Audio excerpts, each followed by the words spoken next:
The masculine's greatest gift is his ability to be so deeply aligned with his greatest life's purpose and mission that he is so grounded in that, so aligned with that provides stability, consistency, direction for all his people. Masculine and feminine are not gender identities. No. They are energetic life forces that we each embody and find flow and polarity within ourselves. Free to be me, free to sing, sweet feathers envelop me like a hug. The Safe to Be Seen podcast is intended for educational and entertainment purposes only. Darcy and Brandon Burke do not claim to be experts. We have no intention to defend our beliefs or impose them onto others. This podcast provides a space to allow for us to share with others what it's like to be us. We desire to share our human journey with others. We advise you to seek professional counsel, therapy, and/or treatment from trained, credentialed, and certified professionals for any emotional, mental, and/or physical conditions you may be experiencing. Brandon, what would you say most significantly influenced your conscious beliefs of the masculine and the feminine? Well, I think it would have to be patriarchy. Patriarchy is very, very pervasive and pretty much ubiquitous in society and has been for a long, long time. But I also lived my entire life up until just a couple of years ago practicing a religion that was extremely patriarchal as well. And so I think that my conscious beliefs and views of the masculine and the feminine, I would have to say, were most significantly shaped by patriarchy. Mm-hmm. A few months ago, I sat down and wrote down my thoughts and feelings about patriarchy. Is it cool if I read that? Yes, please. Okay. The origins of patriarchy are estimated to go back to 1 to 2 million years ago, connected to the sexual division of labor, i.e., women being given the role to cook when humans first started using fire. In more recent history, some believe it was the power men held in land ownership, which amplified the chasm between men and women, caused by the economic superiority of men over women. Patriarchy, the social system wherein men hold a majority of the authority and are therefore perceived to be superior to women, is one of the most destructive inventions of mankind to both women and men. Patriarchy is not limited to showing up only in society. It is prevalent in many cultures as well as several religions. There are severe negative economical, social, cultural, emotional, physical, mental, relational, and spiritual consequences to this heinous belief system. Most of the deleterious outcomes of patriarchy are now widely known and accepted, but some are still lurking in the shadows, with much awareness lacking in regards to the harmful effects of a system in which one person is deemed elite over another, especially when the criterion for the elitism is based on gender. Even if patriarchy doesn't seem to be outright obvious in some parts of today's society, it has been conditioned in the subconscious of women and men for so many generations that its effects are seen everywhere, even today. And current generations hold within them the trauma and wounding caused by patriarchy over countless of past generations. Women are expected to be quiet when they know they should speak. They are conditioned to play small and not ruffle feathers, even if they know deep down that they have more to contribute. They suppress. They hide their gifts. They take a back seat. They dim their creative fire. They become objectified within the confines of what they can offer with their bodies and their service to please and comfort men. The result? They give away their power. And they do it all in the good name of keeping the peace and sacrificing for others. Most even do it willingly, all the while believing they are just fulfilling their role given to them by the world. What's worse is this submissive behavioral conditioning in women is applauded and praised and encouraged by both men and women, who are unaware of the problem, simply because it's the role that has been handed down to women by those who came before them. Men who subscribe to patriarchy, or who have had their subconscious conditioned to unknowingly do so, also suffer from the evils of patriarchy. They wear masks of strength to cover up their fear. They wear capes of domination instead of power. When they should be protecting, they resort to what they've been taught to do for ages, use their big, strong muscles to push around those smaller than them, resorting to violence, coercion, manipulation, and force to make sure they get their way. They build walls instead of bridges, and in place of giving, they destroy what they can't control. The ripple effect of patriarchy extends well beyond making men the villain. They are also the victims. It causes men to believe that to be vulnerable is to show weakness. To express their soft side will lead to loss of respect. To feel deeply is to be seen as a failure. This makes full, authentic soul expression and the realization of the full potential of men essentially impossible, not to mention preventing deep connection in relationships. Any system in which one human is believed to be elite or superior to another human, patriarchy being just one example, causes suppression of the higher self, which rages war within the soul until a breaking point is reached. The results are destructive beyond compare and piled on top of all of the obvious negative consequences found in society, culture, religion, and the family units.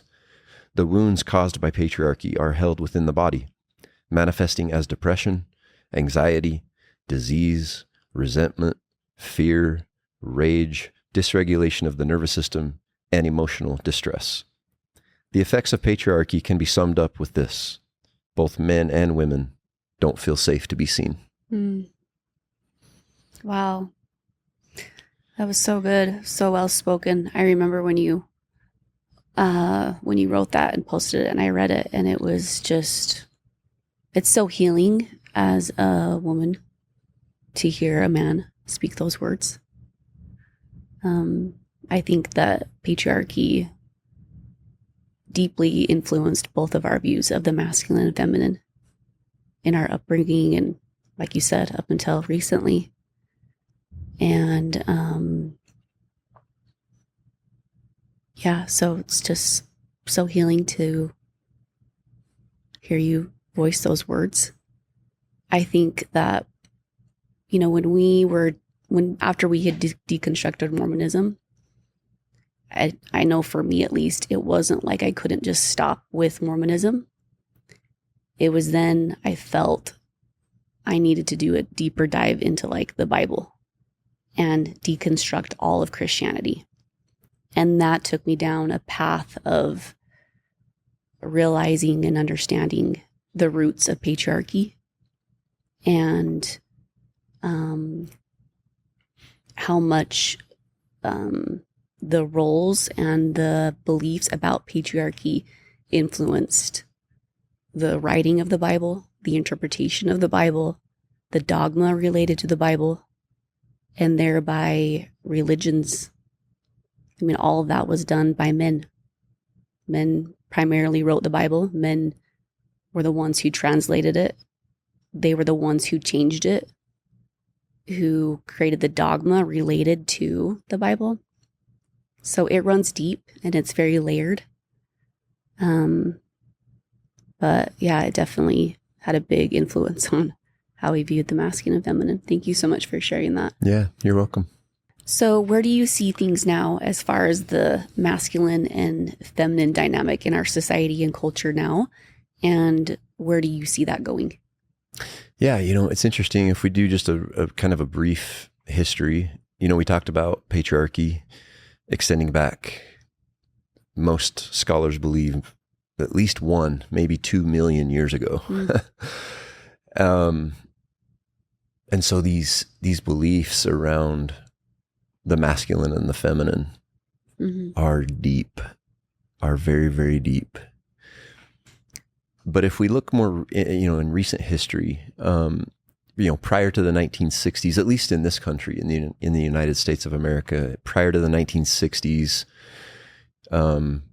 gender roles were pretty clearly defined, meaning that most men were viewed as providers, protectors, the ones who went out into the workforce, the ones who, like, their role was pretty much just to work and to provide. Mm-hmm.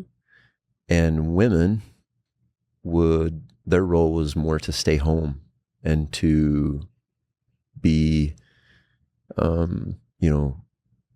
homemakers, to be the ones cooking and cleaning, to be the ones raising the children, nurturing and loving the children.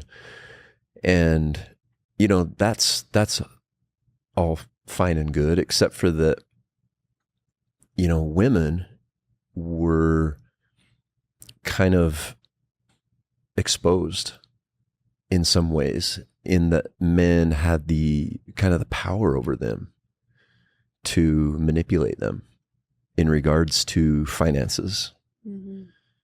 in regards to, material possession and things like that, because they were the ones making the money. They were the ones providing Well, yeah. and protecting, and so women were kind of behind the eight ball a little bit in that regard. And, truthfully, on the flip side of that, men as well were a little bit exposed because women had the power over them of manipulating them emotionally and sexually. Mm. In other words, men could potentially say to the woman, hey, if you don't act the way I want you to and keep all your ducks in a row and just, do your job, I'm not going to give you any money. I have all the money. Mm-hmm. And women could potentially say to men, hey, if you don't do what I want you to do and act the way I want you to act and keep all your ducks in a row, you're not getting any loving from me, Yeah. And so, yeah, I mean, it's an interesting dynamic, and I think it still is a part of our culture today in some relationships. Yeah. I mean, women were even allowed to take out a business loan until, I don't know, within the past 30 years, I think. Yeah, probably. They had to have a cosigner. I mean, it's no secret that the suppression of women throughout history, and thereby that not only affects women, but it has also affected men, as you have spoken to. Yeah. Yeah. And so, once you get in the United States, at least into the 1960s, you start to see a lot of things change. There's a lot of societal and cultural trends that are changing, and with regards to equality among all citizens, all genders, all races, there starts to be this shift. And what happens is, if you want to call it the hippie movement or whatever, but in the 1960s, men started getting more in touch with their feminine side, and you started seeing men, really getting into music and dancing and growing their hair long. They were your type of men. Yeah. Except for growing the hair long. Yeah, exactly. And, being more in touch with their feelings, being more expressive, being more vulnerable,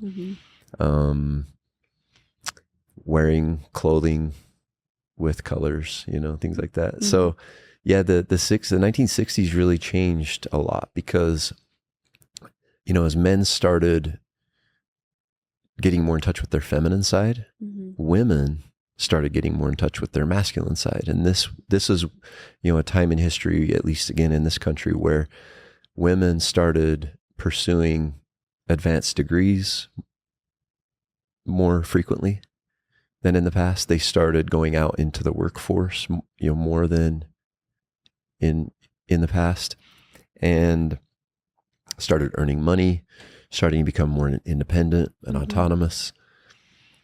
And, a beautiful thing about that era was that, yes, there began to be more equality between men and women, so, socially, culturally, politically, economically, Mm-hmm. but there was a consequence to that, in that shift of men becoming more feminine and women becoming more masculine. Sexuality became more neutral. So with sexual neutrality, it creates a problem between the masculine and feminine, because it's outside of the bedroom, it's great to have all things equal, or as much as you possibly can to be equal. But what's required for like the normal human sexuality is polarity. And so what that means is that if there's sexual neutrality, there's going to be issues starting to come up sexually. Mm-hmm. The masculine is highly attracted to the feminine because of the polarity. Mm-hmm. And the feminine is highly attracted to the masculine because of that polarity. It's kind of like the terminals on a battery. You've got a positive and a negative, and the battery only works because of the positive and the negative, and the juices flowing between them and the current flowing between them. Mm-hmm. Same thing as the polarity between the south and the north pole of the earth, and the way that influences all the physics around the earth. There has to be that polarity. Mm-hmm. And so in that polarity of sexuality between the masculine and the feminine, it follows the law of conservation, meaning the more feminine someone who has a core masculine essence, Mm-hmm. the more feminine that person becomes in relationship with another person, the more masculine the other person has to become. Does that make sense? Mm-hmm. So you've got the law of conservation. In other words, you've got this amount of energy. It's literally energy Mm-hmm. between a couple. And we can use there's so many different permutations of gender and masculine sexual essence, sexual essence and gender. But let's just keep it simple. And we'll talk about, in the case of a heterosexual relationship, Mm-hmm. and a man if his masculine energy decreases, the masculine energy in his woman, in his wife, in his female partner, whatever the case may be, is going to increase. Mm. So interesting. And that takes away the polarity, Mm-hmm. and that takes away the attractiveness.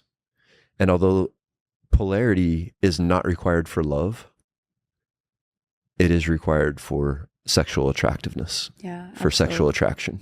Yeah.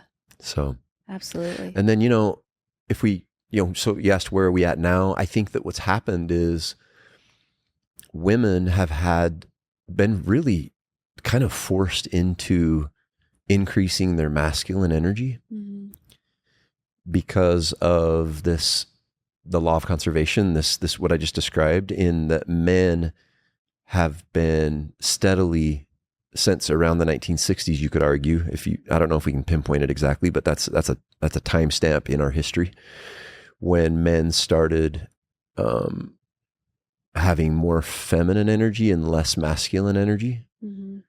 And women started having more masculine energy and less feminine energy. And so women have kind of had to increase their masculine energy with this trend. And so it's creating this depolarization Mm-hmm. between the energies. Mm-hmm. And I think that, ultimately, I think what's going to happen, I think you're seeing the rise of the feminine right now. I think the feminine are awakening in really, really high numbers. Mm-hmm. And as they awaken and discover their deep truth and open up to that truth and discover who they are and discover their power that has been suppressed for so long. I think that it's going to stimulate men to kind of get with it too. Like I think men are going to start to be like, you know, we're not loving this depolarization that's going on. Like, and we'll get into this a little bit later. I think we'll touch on some of this stuff in more detail, but with, you know, basically the masculine sets the tone of the relationship in that polarity. Because again, if the masculine is not aligned with his deep essence, his masculine essence, that's where the feminine just naturally and oftentimes unconsciously has to step up her masculine energy. So yeah, I think that the women are going to the rate at which they are awakening and discovering their power is going to, I hope and I believe, get men on board and rediscovering their masculine power. Yeah. Well, it will demand it of them. Yeah.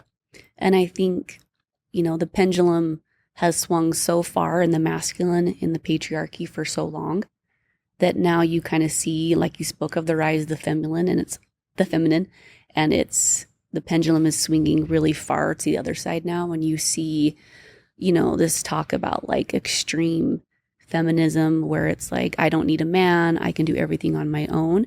And that type of thinking and language is making it so men don't know how to take care of women. Yeah. And so it's finding that balance. And masculine and feminine are not gender identities. No. They are energetic life forces that we each embody and find flow and polarity within ourselves. Yeah. In other words, so in every person, regardless of gender, there is both a masculine and a feminine energy, right? Yeah. Yeah. And I think what I've read and studied is that 80% of people have predominantly one or the other. You know, so 80% of all people are either predominantly masculine in their core sexual energy or feminine in their core sexual energy. Then you have about 10% of people who are what's called balanced, meaning they're pretty equal in their masculine and feminine energies. And so they don't really have the strong polarization or these strong preferences or tendencies. They're pretty neutral. And then you have about 10% of people who you could say, like in men, let's say men have they have actually more feminine energy than masculine, and women have more masculine energy than feminine. So you got that kind of that 80, 10, and 10 Interesting. is how the population kind of breaks out. But you're right. In every person, there is some masculine and some feminine. And it's critically important to know yourself well enough to know what is my core sexual energy. Yeah. Because that dictates what we'll get into here in a minute. That dictates how you can align with it and how you can then, you know, express it and live a more fulfilled, abundant life with deep connection to self and to others. Yeah. So what would you say are the things that most significantly influence the man in his unconscious beliefs about the masculine and feminine? You know, I think, Darcy, it's got to be the parental complexes, meaning the mother-son relationship and the father-son relationship. In other words, the father wound and the mother wound. And I'll start with the father wound. The father is supposed to be able to teach his offspring how to feel safe in his body. If, let's just say, for example, a young man didn't get shown, didn't get taught, didn't get modeled safety, emotional safety. Let's just talk about emotional safety here by his father. That young man may unconsciously seek for safety in the feminine. And, that's okay to a point. The problem is childhood wounding, unless it's healed, unless it's you are aware of it, you have gained conscious awareness of it, you have worked to rewire patterns, you have worked on healing those wounds, it will manifest itself in your romantic relationship. And so what can happen to a man with an unhealed father wound of this type, where he didn't really feel safe with the masculine, so he seeks it in the feminine, is an adult man in romantic relationship with an adult woman will seek for that safety in his woman. And see, the problem with that is when the woman is experiencing difficult emotions or moods, which is totally normal and natural, you can think of it as the woman being the feminine. Let's say the feminine is like a wave, is like the ocean, vast and deep, and sometimes destructive, sometimes dangerous, but beautiful and full of life force. And the masculine is intended to be like the shore, like the rocks on the shore that are able to hold and contain that wave, that ocean, and let it do its thing. But it's just there to hold it. Well, a grown man with an unhealed father wound from childhood, and therefore seeking safety in the feminine, in his woman, when she's storming, when her waves are crashing, when she's feeling a lot, which is part of her essence, this man is going to feel significant anxiety. It's going to feel so uncomfortable, and he's not going to know why. It's going to be unconscious because he has no idea. He's not aware yet of his father wound. It's unhealed. He hasn't done the work. All he knows is, oh, great, my woman in one of her moods again. I either need to get the hell out of here, or I'm going to analyze this thing. I'm going to fix it for her. And the feminine doesn't want any of that. So, yeah, the father wound is a huge influence on the unconscious beliefs and views that a man holds about both the masculine and the feminine. And then, the mother wound, if a grown man in a relationship with a woman, a romantic relationship with a woman, has an unhealed mother wound, he will be constantly seeking validation and the unconditional love and being truly seen in that partner of his, in that romantic partner of his, that he never got from his mother. Or at least that he feels like he didn't get from his mother. He has that mother wound that's causing that unconscious belief and therefore pattern. And so what will happen in this case will be an adult man in a romantic relationship with an unhealed mother wound will seek for that validation, seek to feel worthy, seek to be enough to his romantic partner. And it's not his romantic partner's job to make him feel worthy or to make him feel enough or to make him feel validated. It's not her job at all. And so what will happen to that man is he will either become extremely passive, or he will push way too hard, trying to be enough. He'll either give up basically and become passive, or he will push and push and push, just trying so hard to earn that unconditional love, that being fully seen and valued that he didn't get from his mother. Yeah. Yeah, and it's like we've spoken to in past episodes of how those childhood wounds show up the most significantly in our adult romantic relationships. When you consider your romantic relationship, are you ready to turn your fear into love, your judgment into curiosity, what seems like drudgery and work into play, your attachment into authenticity, your codependence into sovereignty? Are you ready to laugh more, sing and dance more, have mind-blowing sex, the kind where you meet the divine when you make love?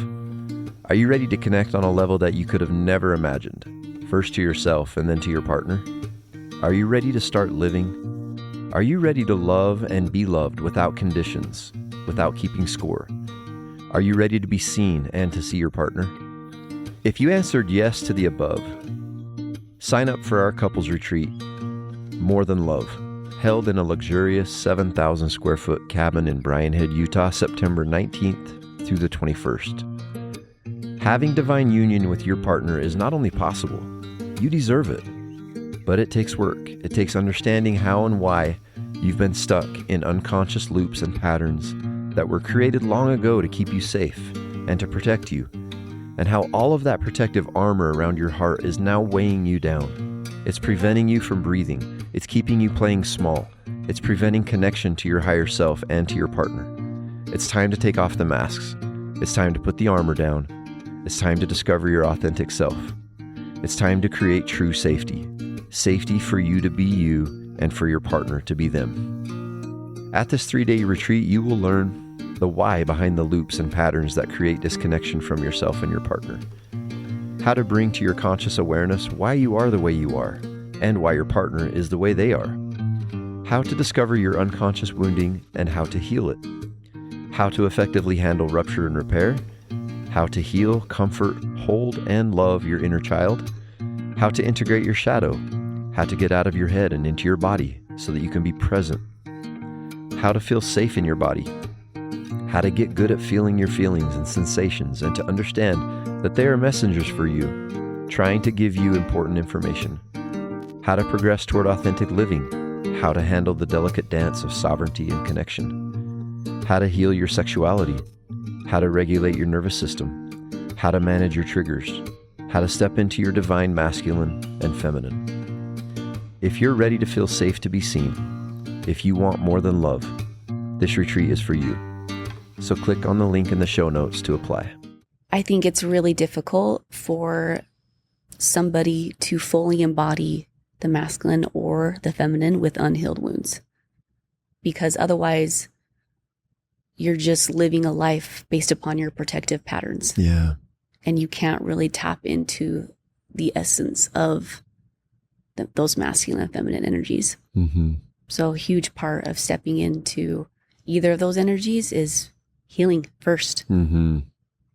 And unbecoming all the things that you are not, those protective patterns, those walls that you've built around yourself, in order to fully embody your true essence. Yeah, I agree. What would you say, Brand, like when you awakened to the masculine and feminine, what was the most difficult thing for you to like come to realize when you awakened to that? Well, I think at the top of that list, Darcy, is the realization that I still remember it vividly, like when I came to this awareness of understanding that the direction of our relationship was largely my responsibility. The masculine's responsibility is to, like I said earlier, hold that container so that the feminine feels safe, feels seen, feels met, feels heard, feels like her full authentic expression can be given, and it will be okay. It will be safe to do so. I think understanding that the masculine, I think it was Ludacris who made famous the line in a song. I forget the song that it was in, but I think it was Ludacris who said that something to the effect of, every man wants a lady in the street and a freak in the sheets, or something like that. Maybe a lady in the street and a freak in the bed, or something like that. Mm-hmm. But the truth is, like, yes, every man, I think, wants, like, well, just that, like a lady in all ways,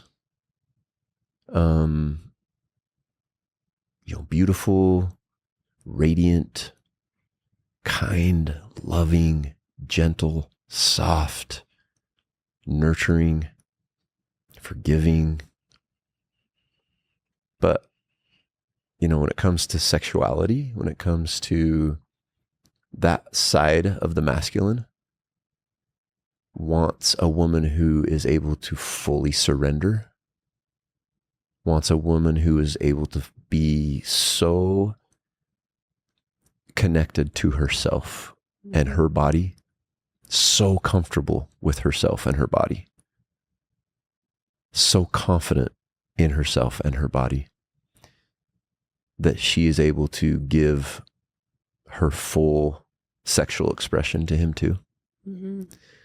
And I think, to answer your question, it was just realizing that, like, I had all of these, from patriarchy, which was more in the forefront of my consciousness, but also these other things that we've discussed that are more unconscious, mm-hmm. these things that impact beliefs and views and patterns surrounding the masculine and the feminine. And I didn't realize that everything that I wanted our relationship to be, like, it had to start with me. Now, that doesn't put the onus on the masculine. That doesn't say that it's entirely the masculine's responsibility. It just means, if you can, again, let's go back to the, if we're going to use some analogies here, like, if the feminine is this vast, deep, sometimes tumultuous, sometimes dangerous, sometimes,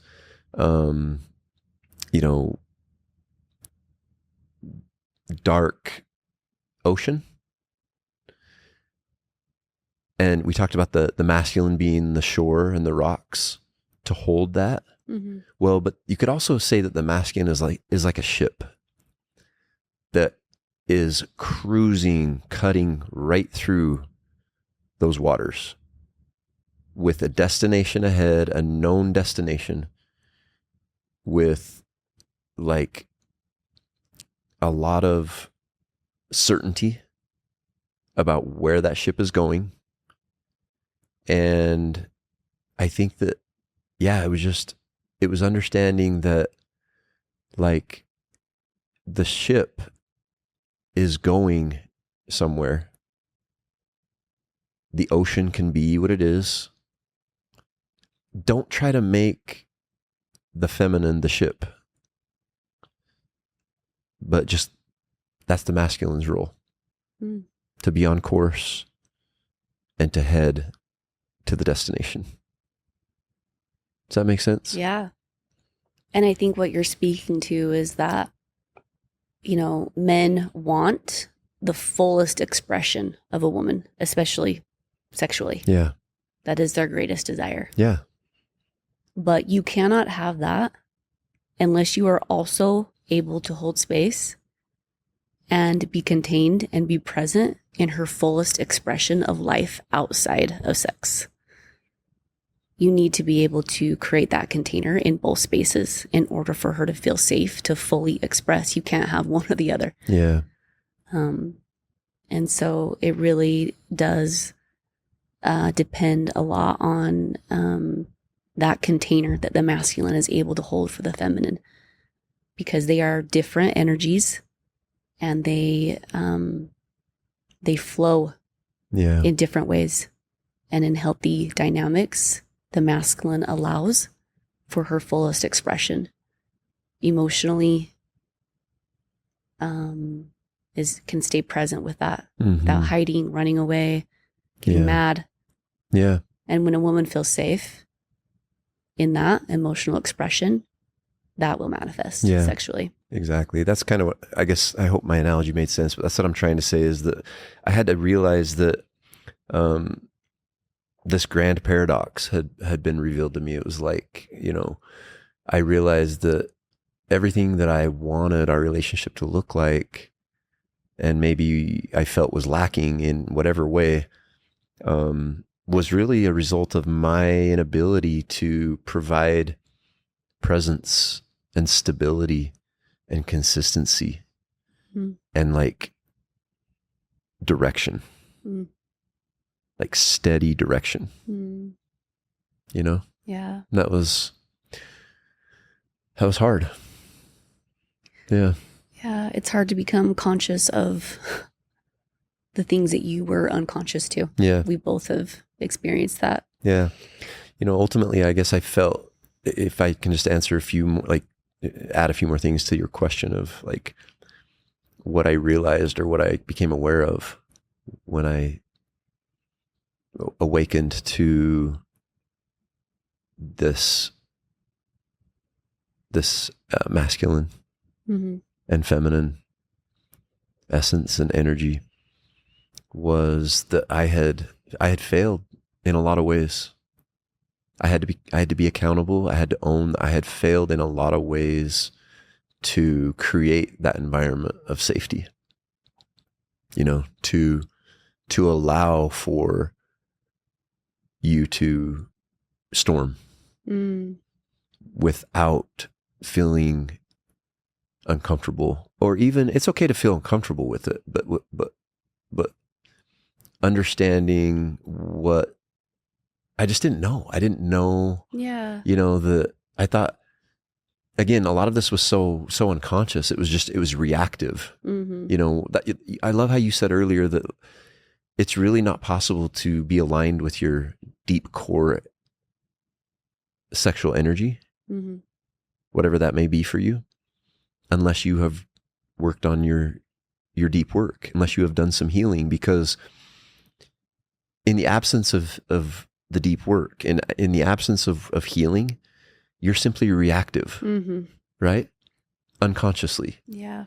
And so, I had to realize that and take accountability for the fact that I had allowed both my having been influenced by patriarchy and my unconscious wounding and patterns to make me not respond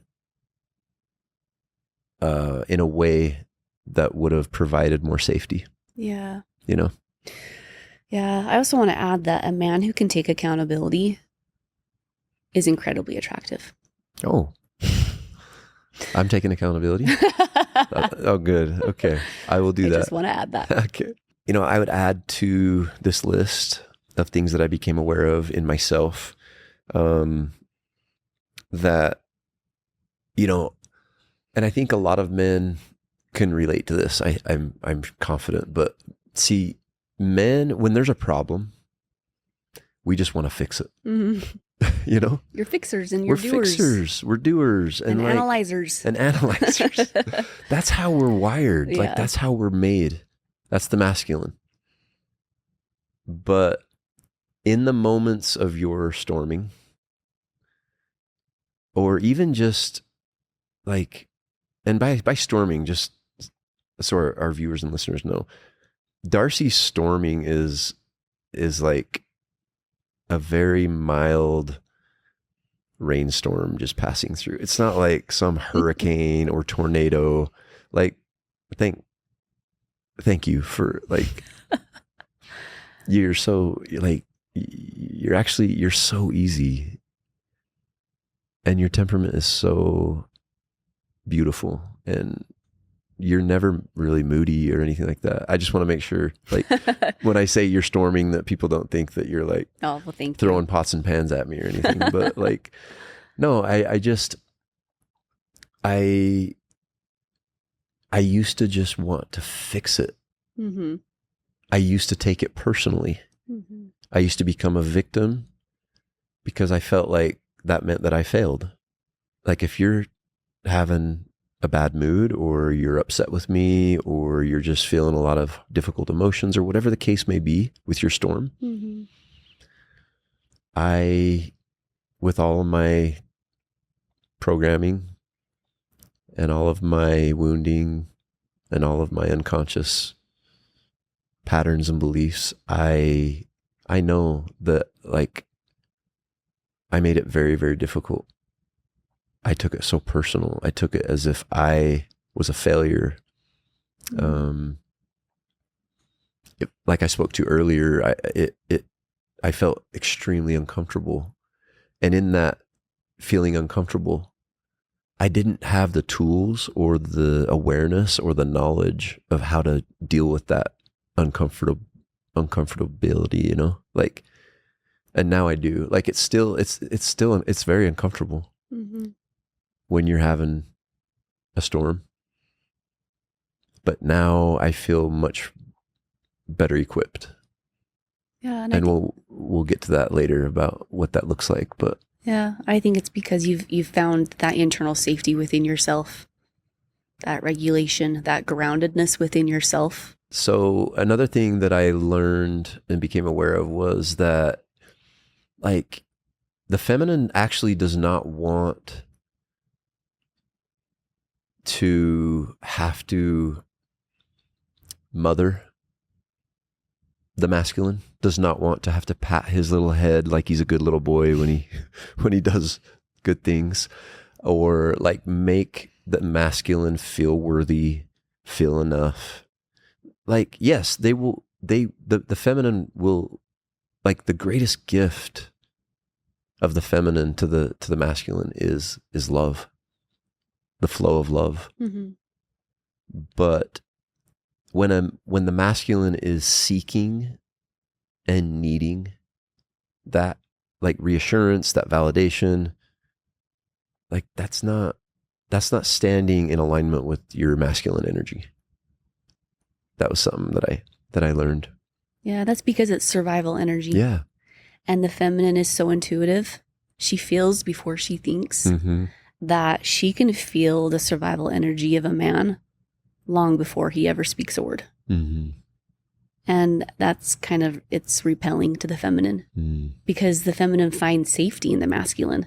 Yeah. And if the masculine doesn't feel safe, then the feminine isn't going to feel safe. Yeah.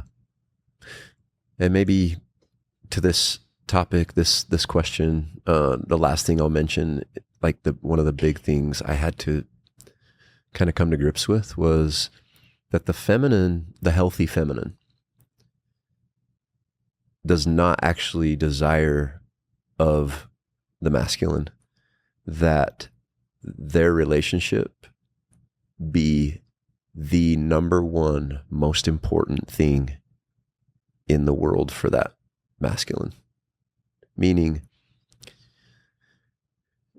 one of the greatest things about the masculine is, like I spoke to earlier, having direction,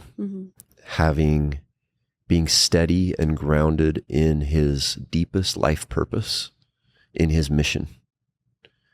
And the healthy feminine does not want the masculine to sacrifice that for anything. Mm-mm. Let me give you an example. Let's say that I were in the military and war broke out and I was being called to war. And I'm putting on my uniform. I'm getting ready to head out the door, go catch my bus and you, as we embrace, say, I really wish you didn't have to go. I really, really don't want you to go. What if I were to say to you, really? Okay, I won't go then. I'm too afraid anyway. I don't really want to face death, and I really don't care about the freedom of mankind that much. Like, I'd much rather stay here in the comfort of your arms. Mm. What would that say to you? Like, how would you, if you were to be completely truthful, how would you view that situation? Well, I'm just going based upon how it would make me feel. Yeah. Sorry. And just to pause you, compared to if I were to look you in the eye after giving you a huge hug and kiss and say, baby, I wish I didn't have to go, but I do. Mm-hmm. I got to go. I got to go fight for and protect the freedoms that we hold dear. Mm-hmm. It's my duty. It's my mission. It's my purpose. Yeah. Well, I'm going to miss you. I'll be back soon. I love you so much, but I got to go do this. Yeah. Well, first thought is like, that would be incredibly sexy. And I just know it would make me feel safe. Knowing that I had a man that was really grounded in his power, in his truth, in his purpose, that could not be easily swayed. It would make me feel incredibly protected. Mm-hmm. The feminine is always, always, always looking and searching for safety, consciously and unconsciously, in the masculine. And when a man is grounded in that presence and truth, it's very safe for the feminine. Yeah. Yeah. Okay. So what are the greatest divine gifts the masculine can offer the feminine? Well, we spoke to some of them. I think it's consistency, direction, presence, but it's also like maybe at the top of the list, what we just referred to in this analogy of going to war. It's the masculine's greatest gift is his ability to be so deeply aligned with his greatest life's purpose and mission that he is so grounded in that, so aligned with that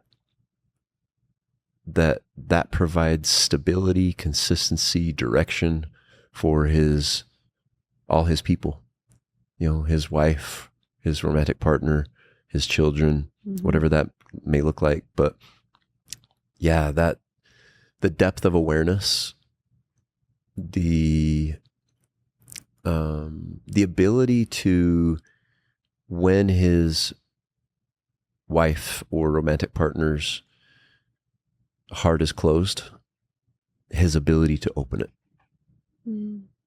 with just his love. I think that those are some of the most important gifts that the masculine can give the feminine. Yeah. Yeah. How would a masculine find his purpose, his mission? Yeah, that's a good question. I think that it's a process, I've found. Like, in other words, you ever notice how when sometimes we work towards something that we're really focused on, we're really excited about. And once we accomplish that thing, it feels good for a little while, but then it goes away. I think that it comes in layers, your purpose. In other words, I think that your purpose right now may not be your purpose in 5 or 10 years. And that's okay. I think that's what's happening is you're peeling away layers. I imagine, I kind of view it like this onion, and your life's purpose might be something right now, and you peel it away, you accomplish it, but then you realize, no, it's actually something else, and you're going deeper and deeper into the core, the deepest core part of your essence. Mm. And I think the way you get there, it's the way you work through this process is by living at your edge. The masculine must live at the edge. And what that means is the edge can be viewed as fear or perhaps like constraint or capacity. In other words, we kind of spoke to this a little bit earlier, but all too often, the masculine will either become extremely passive and hide behind their family or their job or fear itself, fear of fear. And so they become really passive, or they push way too hard. Mm-hmm. And I've traditionally, historically been the latter. I unknowingly, unconsciously, I was so afraid of not being enough, so afraid of failure, so afraid of not providing a good life for you and the kids. Mm-hmm. The early on in my professional career and in my academics, I pushed so far beyond my edge to make damn sure I was not going to fail. Yeah. And I think the healthy masculine, Darcy, is able to live right just at maybe just beyond their edge, being in sacred relationship with their fears. See, every man is afraid. You know, we have macho men, we have alpha males, we call them sometimes. But I got news for you. Every single man has fears. A man with fears who is aware of his fears is still very powerful. Much more powerful than a man who has fears but is unaware of his fears. And so I think a lot of men feel deep down, if they could be completely brutally honest with themselves and with others, most men feel a sense of falsehood. And this is one of the effects of patriarchy. This is one of the effects of societal gender roles. See, most men feel like, well, my job is just to work, provide, produce, protect. But deep down, most men, if they have any amount of awareness or they're able to be completely honest, they know that they are so much more than that. And so there's this disparity in a man's core of like feeling like he's fake, like he's way more than this. But this is all that anybody like wants or needs from him or thinks that he is. So he just keeps on doing it, you know? Wow. And a lot of men with that feeling of falsehood deep within them, they also feel a lot of fear. And like I said earlier, most men, if they're out of alignment with their core masculine essence, they either become very passive, they don't want to even approach that edge, or they push way too hard, like overcompensating, trying to get beyond it too fast. Yeah. With too much force, too much control. Which always leads to burnout. Yeah, you're not in the flow. Yeah. And so I think, long answer to your question, but how do you find your life's purpose? Live at your edge. Be in sacred relationship with your fears. Know yourself intimately and at your depths. Get intimately familiar with your fears. They are your greatest teachers. Do not shy away from them. Welcome them. Kiss them on the face.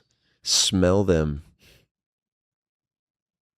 And live right at that edge. And as you do that, you will go through this process of discovering your greatest life's mission and purpose. So good, Brad. Yeah. So good. What would you, if you were to like describe what it might look like to hold space for the feminine, or how you do that for me? How would you describe that? Yeah. Well, I think, if we're going to go back to, if your woman is storming, if she's having difficult emotions, if she's in a difficult mood, or whatever it looks like, instead of, holding space just means being present. Mm-hmm. So, like I spoke to earlier, the tendency, the natural tendency of a man is to fix it, to analyze the problem and fix it, or to run because it's just too uncomfortable. Yeah. And holding space just means just staying present, Mm-hmm. being there. See, when you, in all your loving intent as a man, try to fix your woman's mood or her emotions, you essentially tell her, you're being way too much right now. All of you is not welcome here. I need you to tone it down a little bit. That, your woman, she does not want to be fixed. She definitely does not want to be dismissed. And she doesn't want you to leave. Well, sometimes maybe she does, but hopefully she'll tell you. And then you'll have to decipher whether or not she's actually means that or not. You women can be very complicated sometimes, but no, she just wants to be met. Yeah. She wants to be seen. Mm-hmm. She wants all of her to be allowed. That's it. Yeah. Now, I will, with honesty, this. There's no one who knows this better than you. But for our viewers and listeners, I'm in the trenches in this. I'm not an expert at this. I'm not perfect at it. This is the work, though. This is the sacred work of relationship. Mm-hmm. This is spirituality.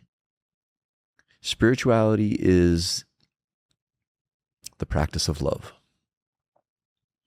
And in romantic relationship, you have the most beautiful training grounds and laboratory to do all of your experiments and practice love. And holding space for your woman it's in those moments that you want to analyze, you want to fix, or maybe you want to run. Don't.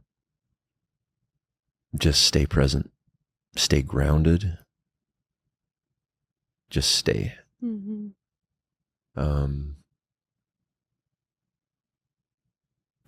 Just see her. Be steady. Sometimes it means being still. Sometimes it means being silent. It may look like putting your hand on her arm or her shoulder, looking her in the eye and saying, I'm here. But oftentimes I found it's just my presence, Mm-hmm. my energy, my openness to you. I don't need to say much. Like I said, you're not a difficult woman. Mm. The tendency sometimes is to have that right word, that right cliche, that whatever, like, oh, I'm going to say something that's going to fix this, or just avoid all of that. I'm telling you. Mm-hmm. And just be grounded in your presence Mm-hmm. and in your love for her, and just witness her. Just be there. Yeah. Yeah, I think that it's a beautiful thing to be given that privilege of witnessing you. And I actually, I hold sacred those opportunities. Mm. I have failed way more times than I've succeeded at holding space. And you can, when you feel like you failed, or maybe you in fact have failed at holding space, you can quit. You can give up. You can become a victim, feel like a failure, and just give up. But I prefer to get up, dust myself off, and keep trying. Mm-hmm. And I thank you for giving me that privilege and that blessing of trying to rewire a lot of bad habits, of unconscious programming and patterns, of uncomfortable feelings faced, of fears faced, and just seeing you in your human experience. It's a very sacred thing for me. Mm. Wow, that was so beautiful. I hope that every man out there in the world can hear that, because it's such an important message. Such an important message. And it's not only the offering that you are giving to me and holding space for me, but in allowing our children to see that, of how does their father help their mom feel safe. And not only providing that for me, but providing that for our children, of creating that safe container for all of us to be held and to be witnessed, to be seen, to know that our humanity is welcome, that neither you or I are afraid of it, but it's actually such a beautiful part of being a human. And the depth to that breeds so much intimacy and connection between each other and with our family. Your message today is so profound, and you explained it so beautifully and honestly and vulnerable. I think one of my greatest joys within the past few years as we've healed is seeing you open up to your vulnerability. And I think that that's also an effect of these cultural norms that we have labeled men, that showing any signs of vulnerability is weakness, is so not true. That actually a man's ability to be vulnerable is his greatest acts of strength, and to stay grounded in that. And it goes both ways, me allowing also for opportunities to hold space for you as you share your vulnerabilities and your emotions. A man's nervous system isn't any different than in a woman's nervous system in that aspect. They both need opportunities to be vulnerable and to share and to feel and express emotion. And just as you spoke to the healthy masculine, a healthy feminine also allows that. within her partner Yeah. to allow for him to be able to do that as well. Yeah. Are there any last words you would like to say? Yeah. I mean, I was just thinking, Darce, someone might say, okay, Brandon, that sounds amazing. But I don't know what to do. Like, do you have anything I can practice? Do you have anything that I can like focus in on in those moments when my wife is storming and I just feel so uncomfortable? I want to bail, or I want to try to fix her. And I would just say, yeah, I think that what's really helped me is in those moments, you want to focus on a few things as you're witnessing, and what you want to do is you want to be present, like I said, and to get into that grounded presence that you're like, it's a literal energy that your partner, your woman, will feel, or she won't. It's very helpful, I found, to work on breath. Breath is so important. Breath moves energy. Breath is the life force. And so it's very helpful to, instead of like the tendency, like I said earlier, is to react. That's like, we can think of it as a reflex. Like when you're at the doctor's office and he like taps your knee with a mallet and it like kicks. Like, you don't think about that. It just does it. It's a reflex. That's similar to how like my old way of being was, and how I think most men are. They just react. They're reflexive in their reaction to these difficult moments that are uncomfortable. And when instead you can focus on your breath, deep, deep breaths, opening up your solar plexus and your heart, your chest area, like literally, sometimes, literally like moving in a way that opens you up. And as you're breathing, that really helps to connect to self and to calm the nervous system and to be present and grounded. So I would say breath is very important.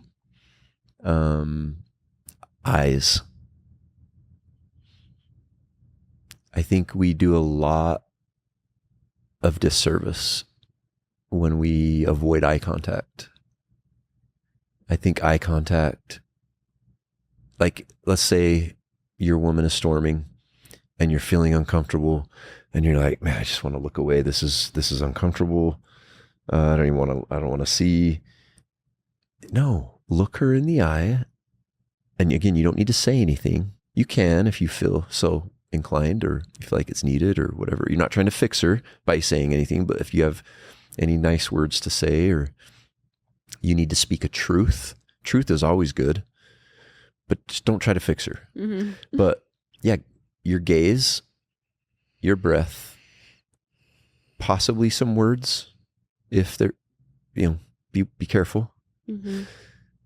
And I think your body.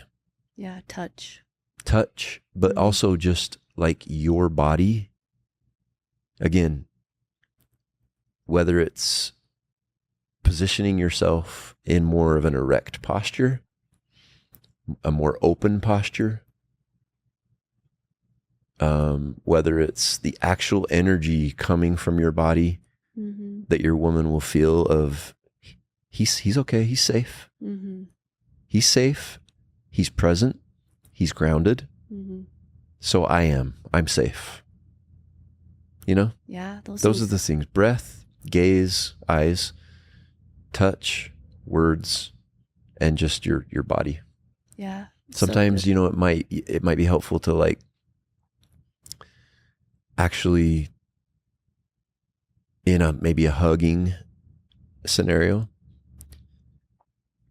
like make sure she can feel your deep breaths. You know what I mean? Like, co-regulation. Yeah. Yeah, it's really important. And, I know it's easy to like laugh about this stuff or be like, that's hokey pokey, or that's weird, or that's okay. is what you're doing right now working for you? Yeah, exactly. Maybe just give it a try. Yeah. Yeah. So, Yeah. So good. Basically, what you're saying is be regulated, yeah. because a dysregulated person is incredibly uncomfortable around other people who are experiencing uncomfortable emotions. Yeah.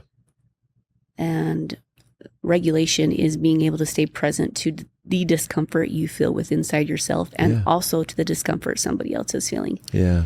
So the practice of co-regulation in relationship is so important and critical. That felt sense of feeling safe somatically, co-regulating with your partner, with your spouse, especially during conflict, is incredibly important. We'll talk about in a whole nother episode. Yeah.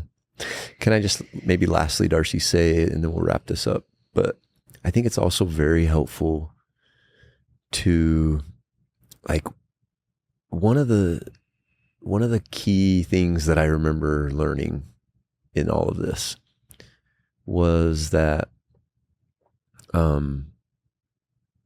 we've talked a lot about don't try to fix her or her mood or her emotions. And so I think it's really helpful in these moments to imagine your woman as a flower that just needs some water, instead of perhaps a car that needs a carburetor adjustment.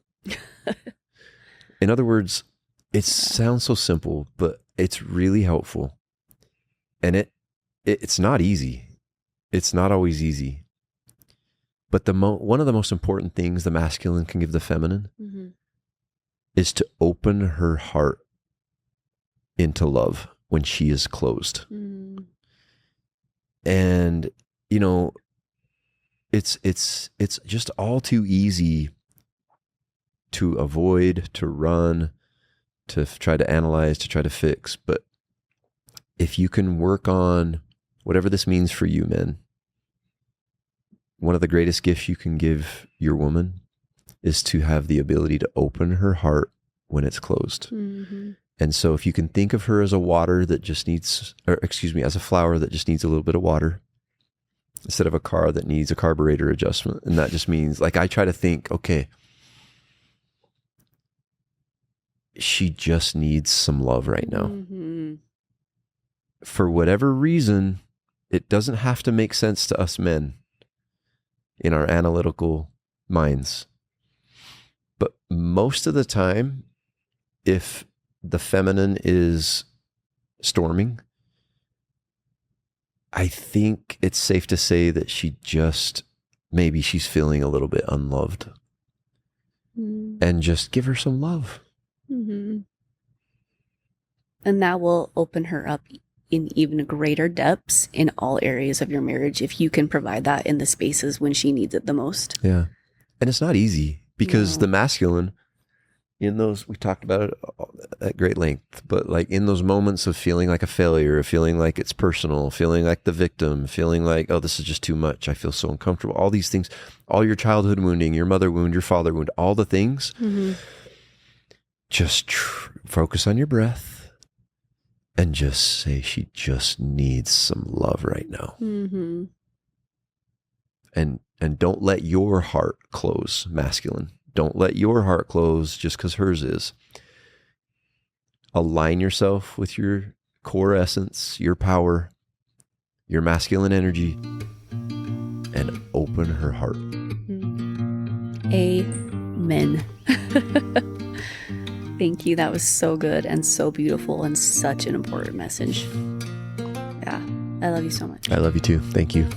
Free to be me, free to sing sweet feathers and envelop me like a hug, whispering melodies. The Safe to Be Seen podcast is intended for educational and entertainment purposes only. Darcy and Brandon Burke do not claim to be experts. We have no intention to defend our beliefs or impose them onto others. This podcast provides a space to allow for us to share with others what it's like to be us. We desire to share our human journey with others. We advise you to seek professional counsel, therapy, and/or treatment from trained, credentialed, and certified professionals for any emotional, mental, and/or physical conditions you may be experiencing.